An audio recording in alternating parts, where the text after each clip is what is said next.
नमस्कार, मैं हूं अंकुर और आप देख रहे हैं सत्य हिंदी का न्यूज बुलेटिन। एक नजर अब तक की सुर्खियों पर। सुप्रीम कोर्ट ने गुरुवार को चुनावी बॉन्ड को असंवैधानिक करार दिया और कहा कि इसे रद्द करना होगा।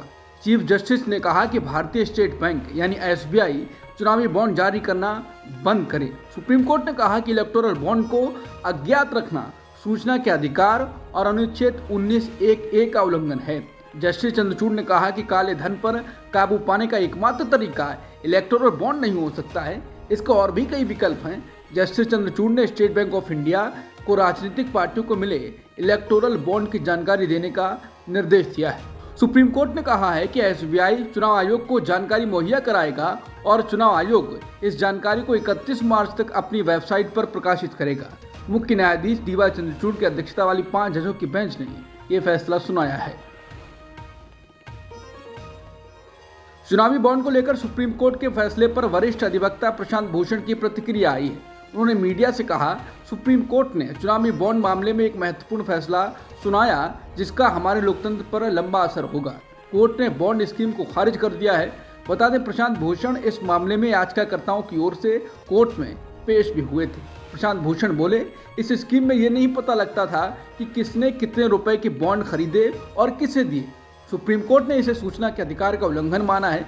इसे लेकर जो संशोधन किया गया था, जिसके तहत कोई कंपनी किसी भी राजनीतिक दल को कितना भी पैसा दे सकती है, कोर्ट ने वो भी रद्द कर दिया है। भूषण ने बताया कि कोर्ट ने कहा कि ये चुनावी लोकतंत्र के खिलाफ है, क्योंकि ये बड़ी कंपनियों को लेवल प्लेइंग फील्ड खत्म करने का मौका देती है। सुप्रीम कोर्ट ने कहा है कि जो भी पैसा इस स्कीम के तहत जमा किया गया है, उसकी जानकारी भारतीय स्टेट बैंक चुनाव आयोग को दे और आयोग की तरफ से इसकी जानकारी आम लोगों को वेबसाइट पर मुहैया कराई जाए। पूर्व केंद्रीय मंत्री और कांग्रेस नेता जयराम रमेश ने इलेक्टोरल यानी चुनावी बॉन्ड को असंवैधानिक करार देने के सुप्रीम कोर्ट के फैसले पर टिप्पणी करते हुए कहा है, इस फैसले का लंबे समय से इंतजार था और हम इसका स्वागत करते हैं। जयराम रमेश ने कहा कि सुप्रीम कोर्ट ने मोदी सरकार की बहुप्रचारित इलेक्टोरल बॉन्ड योजना को संसद द्वारा पारित कानूनों के साथ साथ भारत के संविधान का उल्लंघन करने वाला बताया है। जयराम रमेश ने कहा है कि इस निर्णय का लंबे समय से इंतजार था। उन्होंने कहा कि नोटों के ऊपर वोटों की ताकत को फिर से स्थापित करेगा। जयराम रमेश ने कहा कि मोदी सरकार चंदादाताओं को विशेष अधिकार दे रही है और अन्नदाताओं पर अन्याय कर रही है। जयराम रमेश ने चुनाव आयोग के वीवीपैट का मुद्दा भी उठाया। उन्होंने कहा कि सुप्रीम कोर्ट को इस बात का भी संज्ञान लेना चाहिए कि चुनाव आयोग राजनीतिक दलों की वीवीपैट के मुद्दे पर मुलाकात करने की मांगों को लगातार खारिज कर रहा है। उन्होंने कहा, अगर मतदान की प्रक्रिया में सब कुछ पारदर्शी है तो फिर ये जिद क्यों है।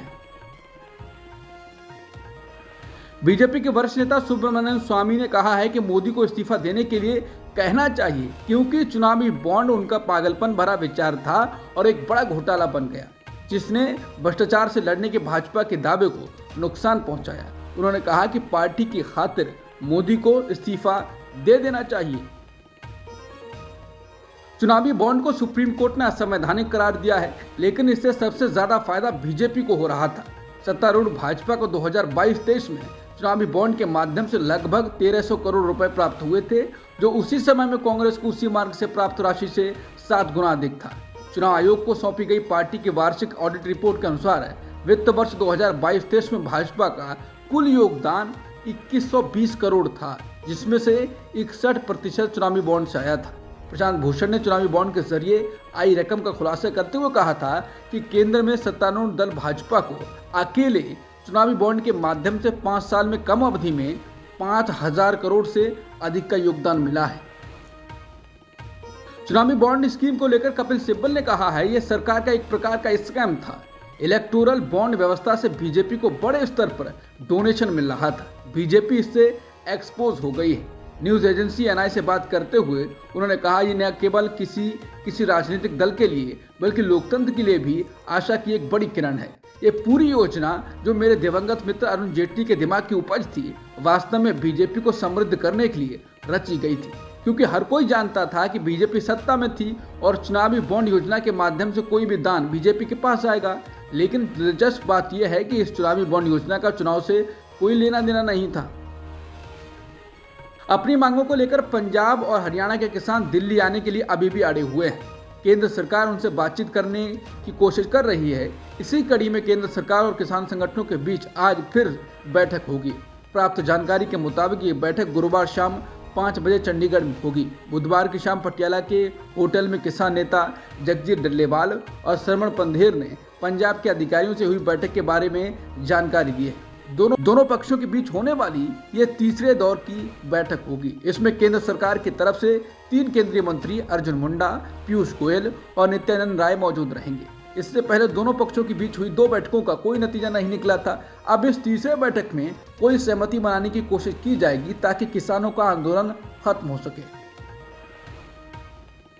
किसान आंदोलन को लेकर सुप्रीम कोर्ट के वकील 2 धड़े में बंट गए हैं। सुप्रीम कोर्ट बार एसोसिएशन के मौजूदा अध्यक्ष आदेश अग्रवाल को पद से हटाने के लिए 161 वकीलों ने सीजेआई को चिट्ठी लिखी है।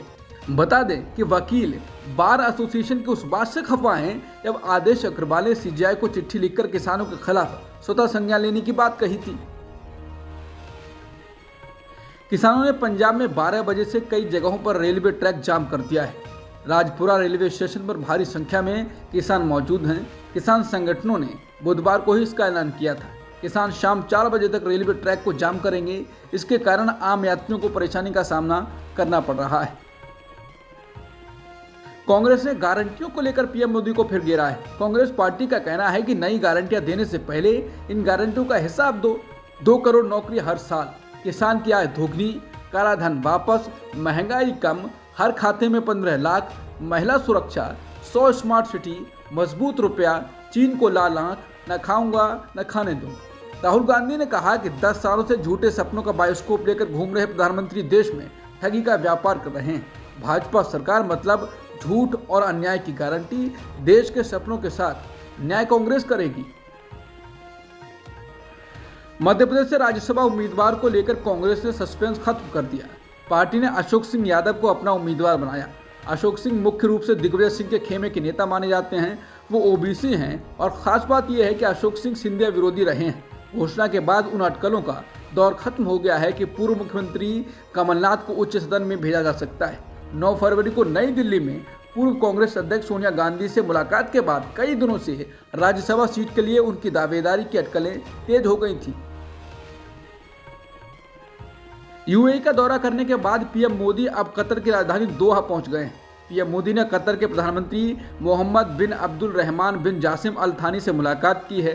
पीएम मोदी जब कतर पहुंचे तो भारतीय समुदाय के लोगों ने उनका स्वागत किया।